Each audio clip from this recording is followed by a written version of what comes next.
movie starts with a shy boy named David, who lives in a small town. One day, he gathers his courage to talk to Millie, a beautiful girl in his class, hoping to be more than just classmates. David gives Millie a snow globe as a gift, but Mark, another classmate, takes it away and teases David. Despite Millie's warning, David tries to retrieve the snow globe when Mark throws it into a frozen lake. He reaches the globe and smiles at Millie, but the ice breaks and David falls into the lake. David is pulled by the water and can't easily come back up. Suddenly, he finds himself in a cold, wet library, feeling confused. He tries to leave without anyone noticing. When he gets home late, his dad, William, sees him. David doesn't say where he's been.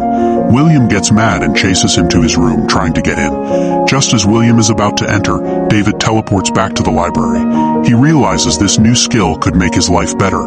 With many options thanks to teleporting, he decides to move to a bigger city and start fresh. David practices in a park to improve his skills. He reads a travel magazine and tries to teleport to different tourist spots. When he sees the Empire State Building, he remembers his mom Barry being there. Suddenly, things in his room start flying around and he teleports to the Empire State Building. He realizes he can only teleport to places he's been before. He gets an idea to become rich quickly, so he visits a bank and asks to use the restroom. Along the way, he spots the bank's vault. David goes into the vault at night by teleporting. He grabs lots of cash each time he comes back, filling his backpack. The next day, Roland Cox arrives and tells the bank manager he works for the government. He asks for all the camera footage and the names of everyone who was in the bank. The previous month, Roland points out that the bank vault had never been unlocked and that the robbery's method of execution was unknown to the authorities. Roland suggests that a person who teleports may have been responsible for the robbery. A few years go by, and David now resides in an expensive apartment in downtown New York. David has an extravagant life, having everything he needs and doing whatever pleases him. Pictures of various places across the world are all over his flat, and he even has a hidden area where he saves cash from different countries. When David arrives at a London bar, he teleports there and notices a stunning woman. He quickly teleports beside her, not thinking that a person named Griffin sees him. After spending the night with her, he leaves for Fiji the next day in order to surf some really big waves. After that, he travels to Egypt and eats lunch atop the Sphinx. Meanwhile, in another scene, a man is seen running away. He's also a teleporter and tries to use his abilities, but a cable attached to him prevents him from doing so. Roland then appears and approaches him. The man asks Roland why he is hunting him, and Roland responds that for no reason, all people like him must be eliminated. He then silences the man forever. Then he gets a call about the bank robbery that happened a few years ago. Back to the present, David cheerfully enters his room. When he sees the unfamiliar face of Roland, he asks him to leave, but Roland explains that he's investigating the case regarding a certain bank robbery. Then he smacks David and electrocutes him. David immediately tries to teleport away, but he only gets a few meters. He tries running away, but Roland shoots a cable and binds him to the ground. This limits his teleportation abilities up to a few meters only. As David struggles in vain to get away, he manages to cut the line and teleport to a secret area in the wall. With the line cut off, he appears in his old room at his father's house. William immediately goes to David after hearing the noise in his room. He is shocked to see him again, suddenly appearing out of thin air. He begs him to stay, but he just teleports again. When David goes looking for Millie the next day, he discovers that she works at a nearby bar. Then he runs into Mark, the bully from his previous school, and they fight. After that, Mark is left in a bank vault by David, who teleported him there. He then gets back to Millie to have a talk. David asks Millie how she's doing in the little town and informs her that he works in banking now. When Millie confesses she still has dreams of traveling the world, David proposes taking her to Rome.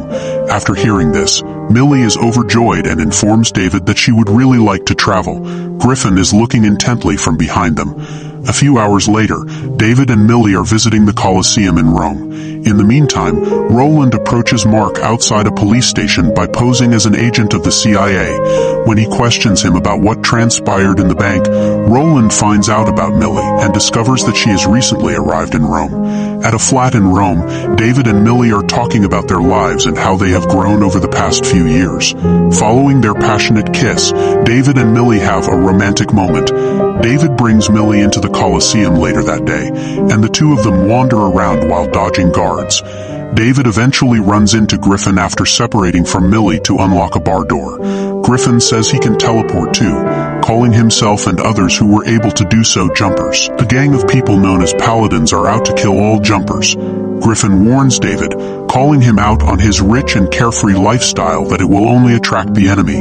A couple of paladins appear, and as he is explaining, a fight breaks out as the paladins advance and use their batons. When David tries to flee, one of the electrical cords catches him once more, and his teleportation power is activated. Griffin then engages in combat with the two paladins, swiftly subduing them. He tells David that he has been fighting paladins for a long time and disables both of his pursuers. After that, he teleports off to his hidden hideout. David follows after spotting what is known as a jump scare by Griffin. After receiving a warning from Griffin, David goes back to Millie. After that, Millie is taken by David and ushered outside the Colosseum, and she demands to know why this is happening. The police then come and capture David. David admits to breaking the law as a tourist and is apologetic when questioned at the police station. Afterward, the officers instruct David to await the U.S. Embassy magistrate. Just then, a woman she has not seen for so long comes to her. It's her mother, Mary. David receives a key to his handcuffs from Mary, who informs him he has just 30 seconds left before different paladins show up. David follows Mary as she quickly leaves again, but he loses sight of her. David breaks the news to Millie at the airport. They must part ways. This depresses Millie, but she still decides to fly alone. Roland reveals himself as an IRS agent when he gets to William's house. William is unfriendly and uncooperative when Roland inquires about David. "I have not seen David in 8 years," says William. He talks about how David turned 5 when Mary abandoned him and David.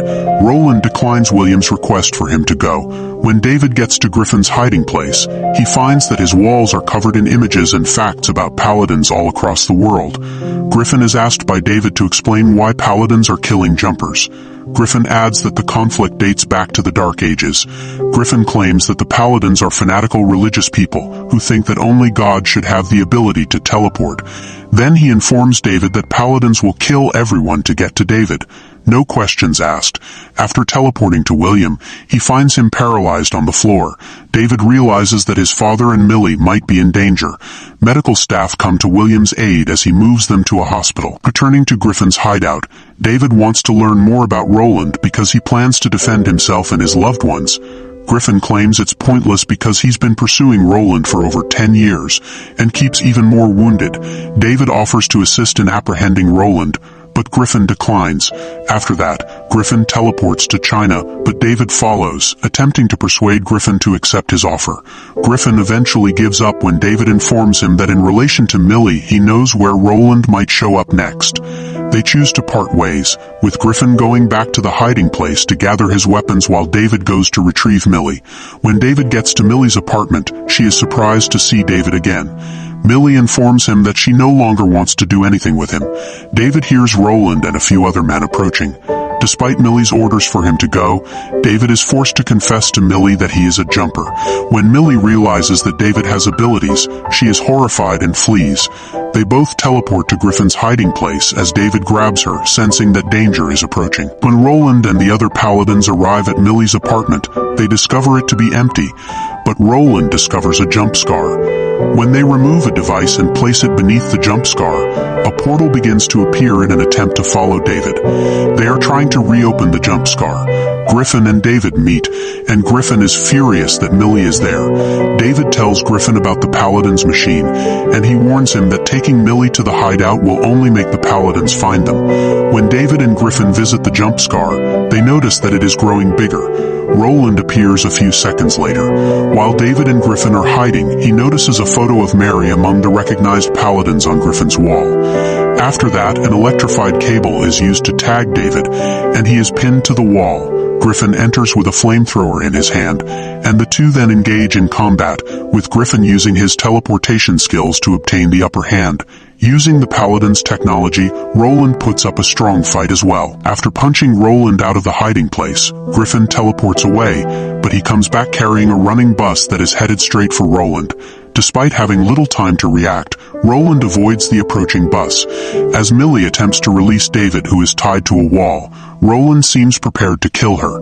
Millie remains motionless until Griffin reappears brandishing the flamethrower and throws Roland back into the jump scar. Griffin leaps to his aid, and the fight carries on. When Roland and Griffin return to Millie's apartment after successfully freeing David back in the hideout, Millie informs him she wants to go home. David gives in since he has no other option, with the intention of bringing Millie back. Griffin makes a successful return with the technology of the Paladins. However, the Paladins are still able to throw a cable, capture Millie, and bring her back to the apartment while the jump scar is still active. Griffin gets ready to detonate a bomb, but David wants to save Millie. Griffin explains to David that this is his opportunity to finally put a stop to the Paladins. He plans to use the explosives to transport himself to the apartment. David objects and uses the bomb to teleport away.